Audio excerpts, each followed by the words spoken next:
వాళ్ళ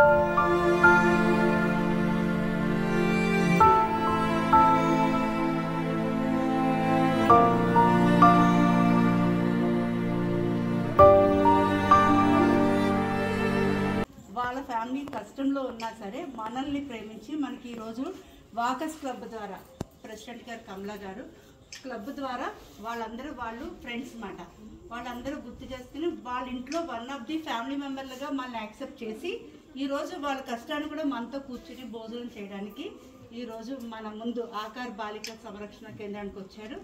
గాంధీ మాస్టర్ ఆత్మకి శాంతి చేకూరని అందరూ కళ్ళు మూసుకుని మౌనం పాటించండి. ఒక్క నిమిషం మౌనం పాటించండి. కళ్ళు మూసుకోండి. జోగింగ్ హ్యాండ్స్ అంటే పెట్టండి.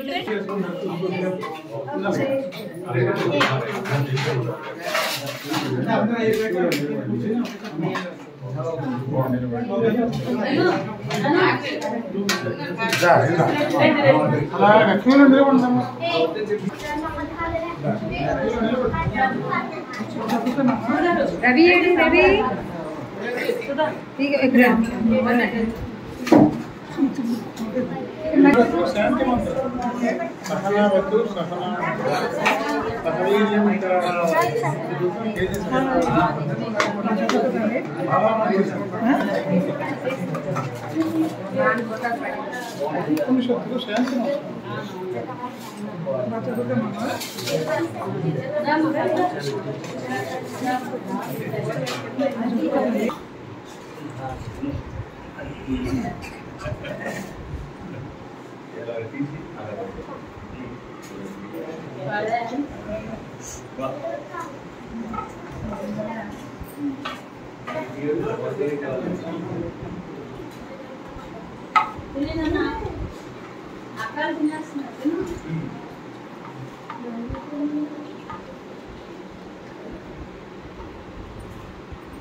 మధ్యకాలం తాగుతారు. మధ్య ఫోన్ చేస్తే మధ్య తాగండి.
స్నేహానికి అతను నిలువెత్తు నిదర్శనం.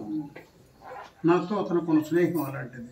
ఇకపోతే గురువు అన్నదానికి అతను ఎలాంటిదంటే, ఈయన మేషారు పనిచేసినటువంటి గ్రామాల్లో ఉన్నటువంటి కొంతమంది వ్యక్తులు నాకు పరిచయస్తులు. మేషారు అక్కడ పిల్లల భవిష్యత్తు కోసం ఎలాంటి కృషి చేశారనేది నాకు చాలా మంది చెప్పగా నేను విన్నాను. మేషార్తో నాకున్న ఒక సంవత్సరం పరిచయమే కాదు, ఆ సంవత్సరం నా జీవితాంతం నేను మర్చిపోలేనటువంటి అనుబంధం ఏర్పడిందమ్మా.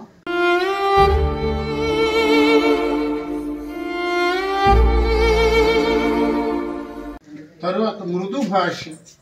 ఎవరి నోటంటైనా ఏ సందర్భంలో అయినా కఠినమైన మాట వస్తుంది, కానీ మేక్షర్ నోట్ అంటే నేను ఈనాడు కూడా ఒక కఠినమైన మాట నేను వినలేదు. బజార్లోకి వెళ్ళి మంచి యాపిల్ పళ్ళు, అందులో మంచివి ఎలాగైతే మనం తీసుకొని వెళ్ళిపోతామో ఆ మంచి వల్ల భగవంతుడు పట్టుకెళ్ళిపోయినట్టుగా మేక్షర్ అలాంటి మంచి వ్యక్తిని భగవంతుడు టైం అయిపోయిందని పట్టుకెళ్ళిపోయాడు. చాలా కాలం మేక్షర్ తాలూకు ఇది మేము మర్చిపోలేకపోయాం. నేను ఇదిగోండి ఈయనకైతే పుత్రభావమే శ్రీను. ఇతను ప్రొఫెసర్, నాకు ఈ గీతమ్స్ కాలేజీలో ఇతను ప్రొఫెసర్. ఇతని చేతుల మీద ఎంతోమందికి పిహెచ్డీలు ఇచ్చారు ఈయన. అలాంటిది ఈ శ్రీనివాస్ ఏకవచనంతో పుత్ర వాత్సల్యంతో పిలిచేవారు. అతని మాటలు నాకు ఇప్పటికీ తలంచుకుంటే గుగురు పడుస్తుంది ఒళ్ళు.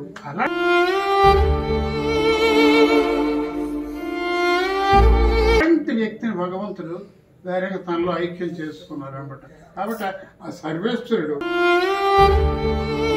ఆయనకి సద్గతులు ప్రసాదించమని నిత్యం మన భగవంతుడు నేను మొక్కుతూ. ఆయన అంటే నాకు చాలా ఇష్టం.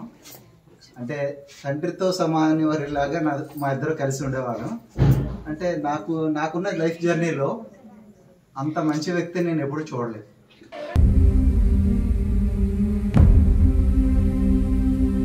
అంత మానవత్వం ఉండి అంత ప్రేమానురాగాలు తో ఉన్న మనిషిని నేనైతే ఈ మధ్యకాలంలో చూడలేదు. మంచితనం ఎప్పుడు తెలుస్తుంది అంటే వెళ్ళిపోయినప్పుడే తెలుస్తుంది. ఊరు కదిలి వచ్చిందంట. ఆయన చనిపోయిన రోజు తీసుకెళ్తున్నప్పుడు ఊరు కదిలారంటే ఎంత మానవత్వం ఆయన పంచారో. ఆయన ఎంత అదృష్టం చేసుకోకపోతే అలాంటి పిల్లలు దొరకరు.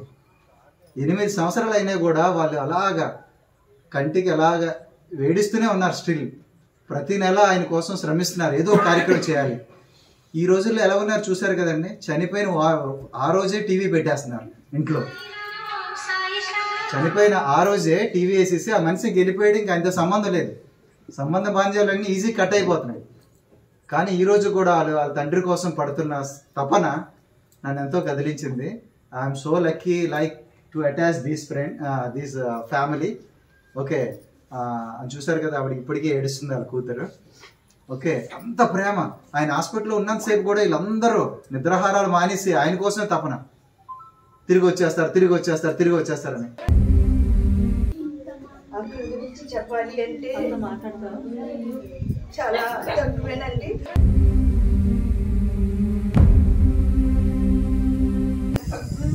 మాకు అతి తక్కువ సమయంలోనే మాకు అపార్ట్మెంట్కి వచ్చే 2 సంవత్సరాల్లోనే సంవత్సరం లోపల మా అందరి ఆదరాభిమానాన్ని పొందుకున్నారు.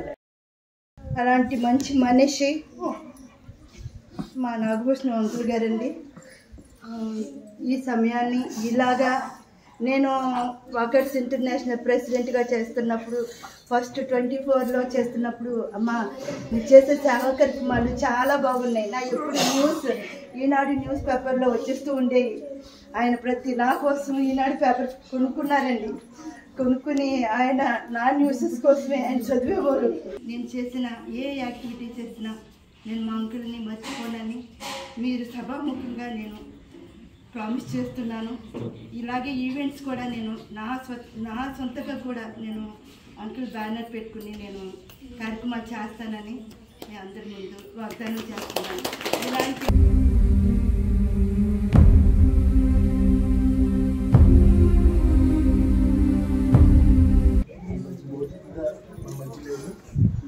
కానీ ఒక ఉపాధ్యాయుడిగా పిల్లలకి స్ఫూర్తి నిర్మించిన విషయాలు చూస్తే నెక్స్ట్ సమాజంలో కుటుంబంలో చిన్న వ్యక్తిగా స్ఫూర్తిగా పరిణతిగా శాశ్వతంగా అందరి మధ్యలో ఉంటుంది.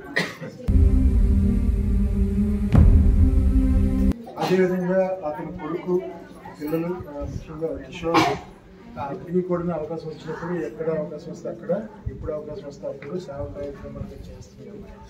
అదే స్ఫూర్తిని కంటిన్యూ చేయాలని చెప్పి దేవుడు ఆ కుటుంబానికి శక్తి సామర్థ్యాలు ఇవ్వాలని చెప్పి మేము ఇక్కడికి వచ్చి అక్కడ చూసినప్పుడు కూడా ఎంతో ఆనందపడేటువంటి కార్యక్రమం చేస్తాం. ఎందుకంటే నేను ఇది ఫస్ట్ టైం వచ్చింది, గత 7 నెలలుగా కంటిన్యూ అవుతుంది. ఇది ఫస్ట్ టైం ఇక్కడ రావడం. ఇప్పుడు అవకాశం వచ్చిందానికి సంతోషం చెప్పలేను, అవకాశం వచ్చింది. మా అయ్యగారి గురించి అందరూ చెప్పేశారు. నేను చెప్పడానికి చాలా గొప్పవారు. వృత్తిలో 10 సంవత్సరాలు కలిసి ఉన్నాం. నేను ఒకే ఊర్లో ఉండేవారు, చాలా సరదాగా ఉండేవారు. మా మాయగారిని మిస్ అవ్వడం చాలా మాకు పెద్ద లోటు. మా అయ్యగారు ఆర్థిక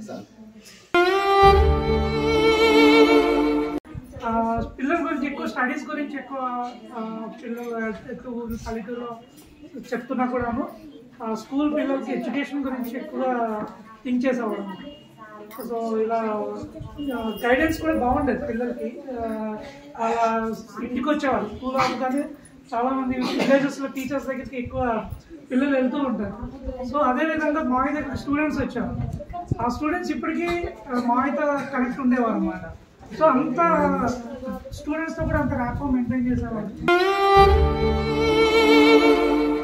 అన్ఫార్చునేట్లీ ఇన్సిడెంట్ జరిగి 8 months అయింది. సో మాలో లేకపోయినా మా ఆలోచనలో కానీ మా థాట్స్లో కానీ ఉంటారని నేను కోరుకుంటూ సెలవు తీసుకుంటున్నాను. Thank you. మా అందరి తాలూకా విద్యలోని ఉద్యోగాల్లోని ఏం చేస్తే బాగుంటుంది అని ఒకే రకంగా ఆలోచించి తమ సొంత పిల్లల్లో బయటికి తీసుకొచ్చాడు. అది మాత్రం నేటికి కూడా మేము మర్చిపోగలుగుతాం. కానంటే మా అన్నయ్య మన దగ్గర లేడు, కానీ మా ఆత్మలో నేటికి నివసిస్తున్నాడు. అంత మంచివాడు అన్నమాట. మమ్మల్నే కాకుండా మా కుటుంబం అయితే చూడొచ్చు. టోటల్ తాతగారి కుటుంబం విషయంలో కన్నా, తర్వాత మాది అత్తవారి విషయంలో అందరిలో కూడా నాగభూషణ కాదు గాంధీ. అందుకే గాంధీ సార్, మా సార్ చెప్పేటట్టు సాత్వికుడు. అసలు ఎవరితో నోటంటే చూస్తా ఈ ఫోటోలోనే ఎంత శాంతంగా ప్రశాంతంగా ఉన్నాడో నిత్య జీవితంలో కూడా అలాగే నవ్వుతూ ఉండేవాడు. విలేజెస్ అందరూ మా అన్నీని నమ్మేది. కొన్ని లక్షల కొద్ది అమౌంట్ మా అన్నీ దగ్గర ఆయన సంతకం చేసినా బయటకు తీసేవారు. ఆయన టైంలో శివాలయం కట్టేది దగ్గరుండి, రామాలయం నాన్నగారు కడితే దానికి కొంచెం సేవ చేసేవాడు. హై స్కూల్ లాస్ట్ మూమెంట్లో హై స్కూల్ హెడ్ మాస్టర్గా పనిచేస్తూ అక్కడ కొత్త పేదవాళ్ళందరికీ ఫ్రీ ఇక బుక్స్ ఇవ్వడం పెంచడంలో కానీ, ఫీజులు ఆనాడు ఫీజులు ఉండేవి, ఫీజులు కట్టకపోతే ఫీజులు కట్టడం విషయంలో ఉంది. ఆ రకంగా విద్యార్థులు కూడా అలా తీసుకొచ్చాడు. ఏ రకంగా చూసినా అందుకే గాంధీ మాస్టర్ అంటే ఈ రాజుకి కూడా మొదట మా నాన్నగారి పేరు ఉండేది. కృష్ణమూర్తి గారి అబ్బాయిలు అంటే, కృష్ణమూర్తి గారి కుటుంబం అంటే ఒక గొప్ప గౌరవం ఉండేది. దాన్ని ఫాలో చేసిన మా అన్నయ్య. మా నాన్న తండ్రిని మించిన కోడి కనిపించుకున్నాడు అనమాట. అలాగే తండ్రిని మించిన కోడి కనిపించుకుని నేటికి కూడా గాంధీ మేషాలు ఏ కార్యక్రమం చేసినా గాంధీ మేషాలు సొంతం రావాలనే అభిప్రాయం నేటికి కూడా విలేజ్లో ఉంది. మా అన్నయ్య గారు మా స్కూల్లో, మా ఊర్లో నేను పుట్టం నుంచి హై స్కూల్ వచ్చిందండి. ఆ స్కూల్లోనే ఎలిమెంట్ స్కూల్లో చేసి అక్కడ హెచ్ఎం చేశారు, హై స్కూల్లో చేసి హై స్కూల్ హెచ్ఎం చేశారు.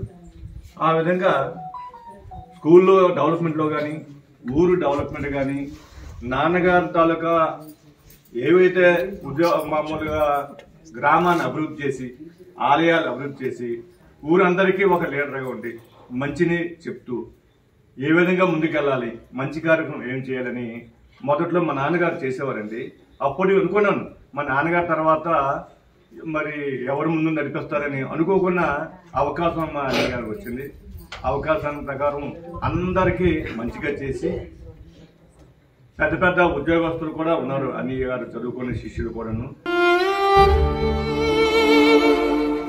మా అన్నయ్య గారు ఎంత విశాల భావం అంటే ఇంటికి వచ్చి కూడా మా చెప్పేవారు. స్కూల్ అయిపోయిన తర్వాత ఇక్కడ అటుపక్క ఇటుపక్క అంతా చాలా మంది కూడా కూర్చొని ఎందుకు వస్తారో చక్కగా స్కూల్ చెప్తున్నారంటే, లేదు మా తృప్తి కోసం వచ్చేసి ఇప్పుడు మంచి మంచి గవర్నమెంట్ ఆఫీసుల్లో మంచి మంచి ఉద్యోగాలు చేస్తూ ముందుకు వెళ్తున్నారని చదివించి అతన్ని అష్టాదశలో ఏ ఒక్క పిల్లవాడు చదివినా వాళ్ళందరూ కూడా ప్రయోజకులు, చాలా ఎక్కువగా ప్రయోజకులు అయ్యారు. ఎలా ప్రయోజకులు అయ్యారంటే ఆదిత్యమైన ఒక గెజిట్ ఆఫీసర్ ర్యాంకర్స్తో ప్రయోజకులు అయ్యారు. అతని మనసు ఎటువంటిదంటే ఆ మనసుని మనం పసిగట్టలేమేమో. పేద పిల్లలు ఆ గ్రామంలో ఎలిమెంటరీలో హెచ్ఎంగా, హై స్కూల్లో బీఈడీ అసిస్టెంట్గా, హై స్కూల్లో హెచ్ఎంగా, చేసేటప్పుడు అతని తాలూకా పేద పిల్లలు వీళ్ళు చదవలేరు, వీళ్ళు బుక్స్ ఉండవు, వీళ్ళు నోట్స్ ఉండవు, ఏవి ఉండవు, వీళ్ళని ఎలా మనం ఇవ్వాలి అంటే ఒకరినో ఇద్దరినో అయితే నేను ఇవ్వగలను, అందరికీ అయితే నేను ఇవ్వలేను కదా ఆలోచన మీద ఉన్నప్పుడు నేను ఒక స్కూల్ నర్సన్నపేటలో శ్రీకాకుళంలో నడుపుతున్నాను. అప్పుడు 1500 స్ట్రెంగ్త్తో నడిపోవాను. నా దగ్గరకు వచ్చిన తర్వాత నీ దగ్గర వేస్ట్ బుక్స్, వేస్ట్ మెటీరియల్స్, నీకు పనికిరాండి ఏమున్నా నర్సరీ టు 10th క్లాస్ వరకు అన్నీ కూడా తీసి అవంతా కూడా దగ్గర నుంచి నాకు కట్టకట్టించి నువ్వు నాకు దత్తి పంపించాలా అనే ఒక ఆర్డర్. అతని పిల్లలుగా పుట్టడం మా అదృష్టం. నాన్నగారిని కోల్పోవడం మా అదృష్టం. అలాంటి వ్యక్తి ఏనాడు ఎవరికి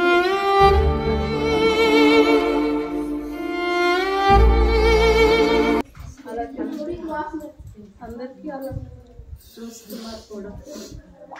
అందరూ పిల్లలు కూడా అతనికి సమానమే. ఏనాడు ఒక్కరికి నొప్పించడం కానీ బాధ పెట్టడం కానీ ఎప్పుడు చేయలేదు. అదేవిధంగా చిన్నాన్నలు మేనతో కూడా నాన్నగారు ఏ చెప్పినా